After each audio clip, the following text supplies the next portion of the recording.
सत है भाई और बहनों, एक दिन मीराबाई और संत कबीर के पास आई और बोली, हे संत कबीर, आप अक्सर दिव्यवाणी की बात करते हैं, बताइए दिव्यवाणी कैसी होती है। कबीर मुस्कुराए और बोले, मीरा, दिव्यवाणी वह नहीं जो जुबान से निकलती है, बल्कि वह है जो हृदय से निकलकर सत्य भाव के साथ बोले। जब वाणी में लोभ, क्रोध या अहंकार ना हो, तब वह वाणी दिव्य यानी भक्ति से भरी वाणी बन जाती है। मीरा ने पूछा, तो क्या हर कोई ऐसी वाणी बोल सकता है? कबीर बोले, नहीं बेटी, दिव्य वाणी वही बोल पाता है जिसका मन निर्मल हो, जिसमें प्रेम और सत्य का उपास हो। ऐसी वाणी सुनने वाले के हृदय को भी छू जाती है, जैसे भगवान का नाम। मीराबाई ने नम्रता से सिर झुकाया और कहा, अब मैं समझ गई। कबीर दास जी की सच्ची वाणी वह नहीं जो कानों से सुनी जाए, बल्कि वह जो आत्मा को छू ले। कबीर के आश्रम से लौटने के बाद मीराबाई गहरे विचार में थी। उन्होंने सोचा, अगर दिव्यवाणी हृदय से निकलती है तो मेरे वचन और मेरे शब्द में सच्चा भाव होना चाहिए, केवल शब्द नहीं। उस दिन से मीराबाई ने अपनी साधना में और अधिक प्रेम और भक्ति जोड़ दी। वे जब भगवान कृष्ण के लिए गाती तो उनकी वाणी में ऐसा कंपन होता कि सुनने वालों की आंखें नम हो जाती है। एक दिन एक भक्त ने उससे पूछा, माता मीरा, आपके भजन सुनते ही मन क्यों कांप उठाता है? मीरा ने मुस्कुराकर कहा, क्योंकि अब मैं केवल गा नहीं रही, मैं प्रेम बोल रही हूं। मेरे शब्द मेरा भाव है और वही दिव्य वाणी है। उसी समय संत कबीर फिर प्रकट हुए और बोले, मीरा भाई, अब तुमने दिव्य वाणी जो जी लिया है, अब तुम्हें शब्दों में आत्मा की शक्ति है जो हृदय को छू लेती है। यही वाणी साधक को परमात्मा से जोड़ देती है। मीराबाई ने चरणों में प्रणाम किया और बोली, आपके आशीर्वाद ही मुझे सच्चे भाव की पहचान दे गया। अब मेरा हर शब्द भक्ति का दीपक बनेगा।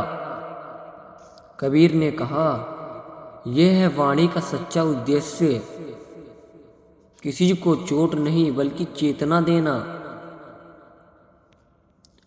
दिव्य वाणी वह है जो दिल से निकले, दूसरों के दिल को छू ले और जग में प्रेम का दीप जलाए। दिन बीत गए, मीराबाई अब साधना में भी और गहरी हो चली थी। उनकी वाणी में ऐसा तेज आ गया कि जब वे कृष्ण के भजन गाती तो पूरा नगर मंत्रमुग्ध हो जाता। लोग कहते, मीरा की आवाज में भगवान बोलते हैं। तभी एक दिन की बात है, उदयपुर में एक राजा ने मीरा को अपने दरबार में बुलाया। राजा ने कहा, मीराबाई, आपकी वाणी में क्या जादू है? सुनते ही मन में शांति उतर आती है। बताइए, ये कैसे संभव हुआ? मीरा ने नर्म होकर स्वर में कहा, राजन, जब मन में कोई छल, कोई लोभ नहीं होता और वाणी केवल भगवान के नाम के लिए निकलती है, तब वह वाणी स्वयं द्रव्य बन जाता है। उसमें प्रेम भाव प्रवाह होती है जो सुनने वालों के मन तक पहुंच जाती है। राजा पूछा, तो क्या शब्दों की शक्ति मन के स्थिति पर निर्भर करती है? मीरा मुस्कुराते हुए कहती, हे राजन, शब्द तो वही है, पर जब उनमें भाव जुड़ जाता है तो वही शब्द भक्ति बन जाते हैं। तभी दरबार में बैठे हुए पंडित ने व्यायाम किया, यही तो स्त्री होकर ज्ञान की बातें करती है। मीरा ने शांत होकर कहा, जहाँ प्रेम है वहाँ ज्ञान स्वयं आ जाता है, और जहाँ अहंकार है वहाँ विद्या भी अंधी हो जाती है। उनकी ये बात सुनकर संत कबीर, जो उसी समय वहाँ गुजर रहे थे, दरबार में प्रवेश कर बोले, राजन, आज तुमने देख लिया कि दिव्य वाणी कैसी होती है। ये वह वाणी है जो चोट नहीं पहुंचाती, बल्कि चित्त को निर्मल कर देती है। कबीर बोले, मीरा अब केवल बोलती नहीं, सत्य को ही जी रही है। उसकी वाणी अब साधना बन चुकी है। राजा ने चमत्कार होकर बोला, संतो, आज समझा कि वाणी में शक्ति तभी आती है जब हृदय निर्मल होकर भगवान सच्ची भावना करता है। मीरा अंत में कहती, वेणी वाणी मेरी नहीं, ये तो प्रभु का स्वरूप है, मैं केवल माध्यम हूँ। और कहते हैं उस दिन मीरा की वाणी सुनते ही लोगों के मन में विकार मिट गया। कई पाप पश्चाताप करने लगे और उनके हृदय में भक्ति झुक गई।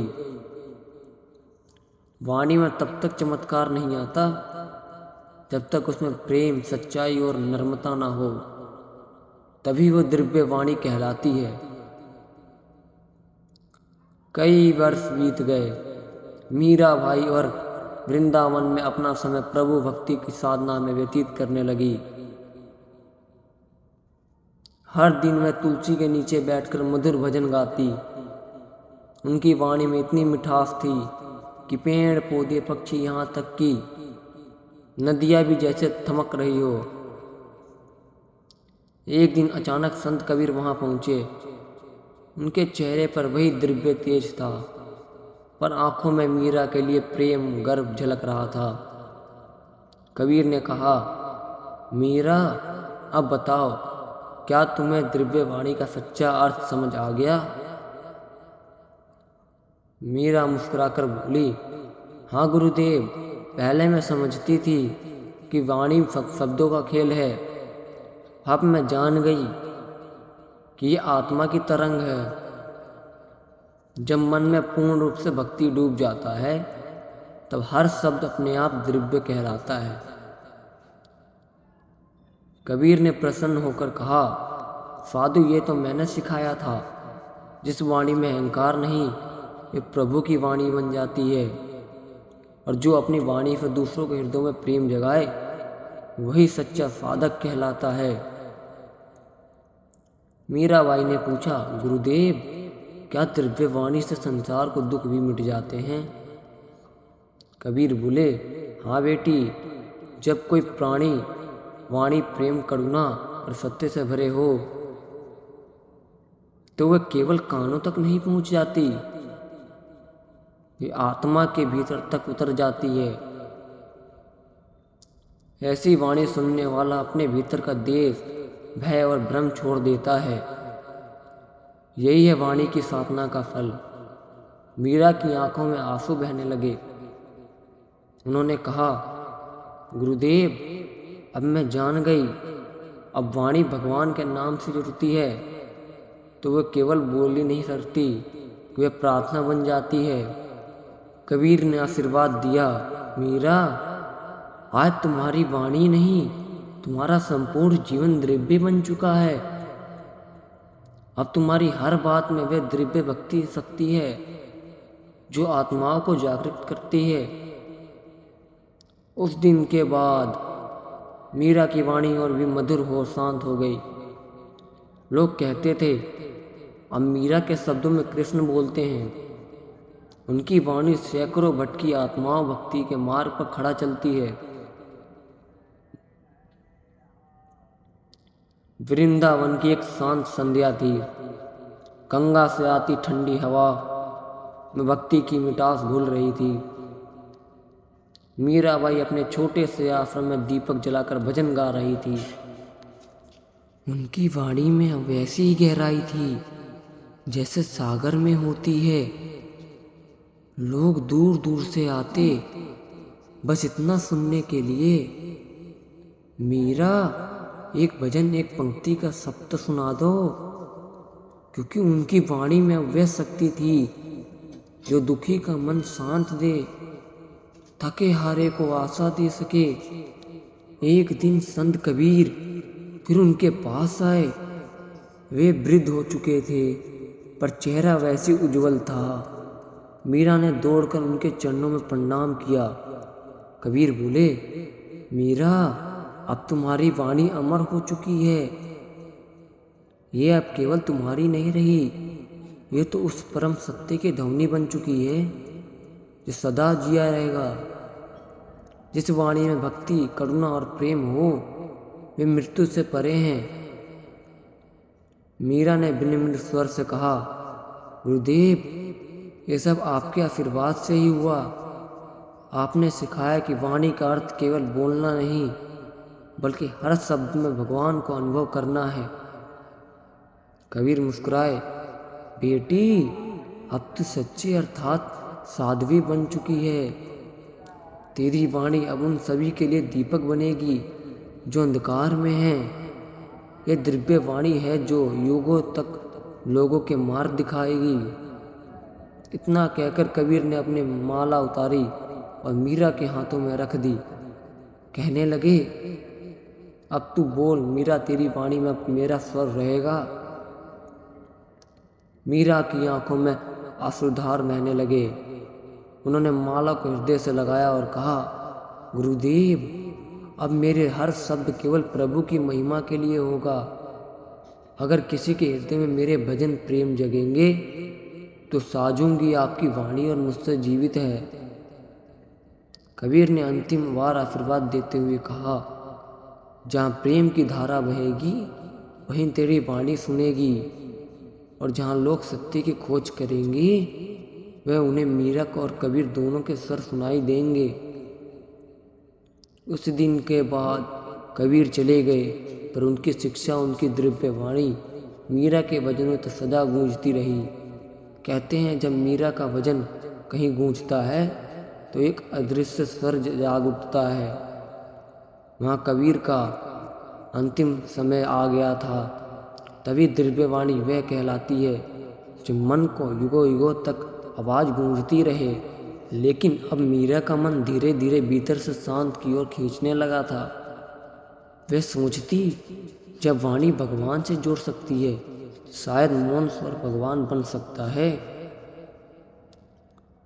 एक रात मीरा तुलसी के नीचे ध्यान में बैठी। चारों ओर गहरी निर्भरता थी। दीपक की लौ हल्के हल्के डोल रही थी और वातावरण में केवल शांति थी। अचानक ऐसा लगा मानो कोई प्रकाश चारों ओर फैल गया हो।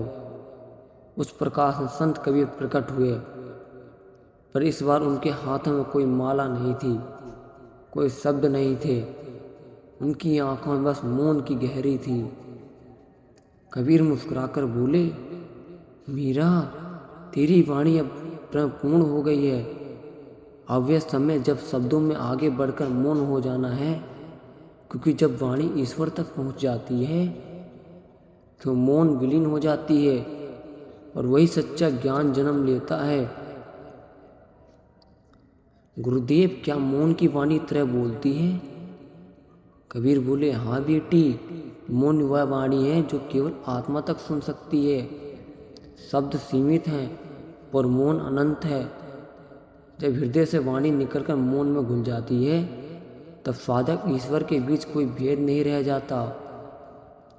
मीरा की आंखें बंद हो गई, वे ध्यान में लीन हो गई थी और उसी ध्यान में उन्होंने देखा कि उनके शब्द, उनके भजन सब एक दिव्य नाद में बदल रहे हैं जो पूरे ब्राह्मण से गूंज रहा है। कबीर की आवाज़ उनके भीतर गूंजी, मीरा अब तू मैं अलग नहीं रहे, तेरी वाणी मेरा ज्ञान, दोनों अब एक स्वर बन गए हैं। ये वही स्वर है जो हर युग सत्य, प्रेम और भक्ति में गूंज बन रहा है। धीरे धीरे वह प्रकाश गहरा हो गया। कहते हैं उस रात मीरा का शरीर वहीं बैठा रह गया, पर आत्मा कबीर के साथ अनंत निनांद में चली गई और विलीन हो गई। सुबह जब लोगों ने मीरा को देखा तो उनके चेहरे पर अद्भुत शांति थी, मानो स्वयं वाणी में परे मौन हो गई थी। उनके आश्रम में दीवार पर केवल यही लिखा था, वाणी जब प्रेम में डूबे तो ईश्वर बोलता है, और जब प्रेम मौन हो जाए तो वही ईश्वर मिल जाता है। शब्द आत्मा को जगाते हैं पर मौन आत्मा परमात्मा से मिला देता है। मीरा और कबीर ने ये सिखाया कि भक्ति की यात्रा में वाणी शुरू होकर मौन समाप्त हो जाती है, जहाँ केवल एक ही सत्य बचता है, प्रेम। संत कबीर के भक्त हैं तो चैनल को लाइक एंड सब्सक्राइब जरूर करें।